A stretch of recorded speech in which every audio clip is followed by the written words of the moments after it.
తీయవే.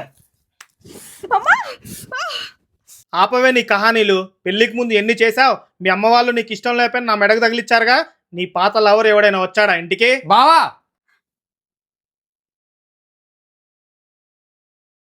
నువ్వేం చేస్తున్నావో నీకైనా అర్థమవుతుందా? మా అక్కని ఇంతలా హింసిస్తావా? ఇప్పుడే మా అక్కని అడిగితే నన్ను బంగారంలా చూసుకుంటున్నాడు అని చెప్పింది. మేము బాధపడతామని నీ గురించి నీ మూర్ఖత్వం గురించి చెప్పకుండా దాస్తుందని అస్సలు ఊహించలేదు.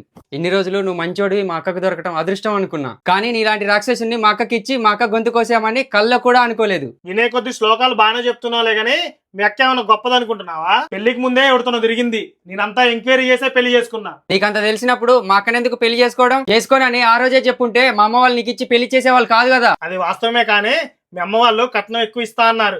అందుకని దీన్ని చేసుకోక తప్పలేదు. దీన్ని చేసుకున్నప్పటి నుంచి ఇవి చేసినవన్నీ, దీని గురించి తెలిసినవన్నీ గుర్తొచ్చి ఇలా హింసిస్తున్నా అంతే. ఇప్పుడు ఏమంటావు? నా దగ్గర నుంచి తీసుకెళ్ళగలవా? లేదు కదా. మీ అక్కకి నేను లేకపోతే మీ ఇంట్లో కాదు కదా, మరి ఎక్కడా విలువ ఉండదు. అంత కర్మ నా అక్కకేం పట్టలేదులే బావా. అయినా నిన్ను ఇంకా బావా అని పిలుస్తున్నానేంటి? నన్ను క్షమించక్క, నువ్వు ఇంత బాధపడుతున్నావని గ్రహించలేదు. నీ ప్రేమని పంచుకున్నా గానీ నీ కష్టాన్ని పంచుకోలేకపోయా. రా, నీకు నేనున్నా. ఈ తమ్ముడు నీకోసం ఎప్పుడూ ఉంటాడు, నిన్ను కంచెలా కాపాడుకుంటాడు.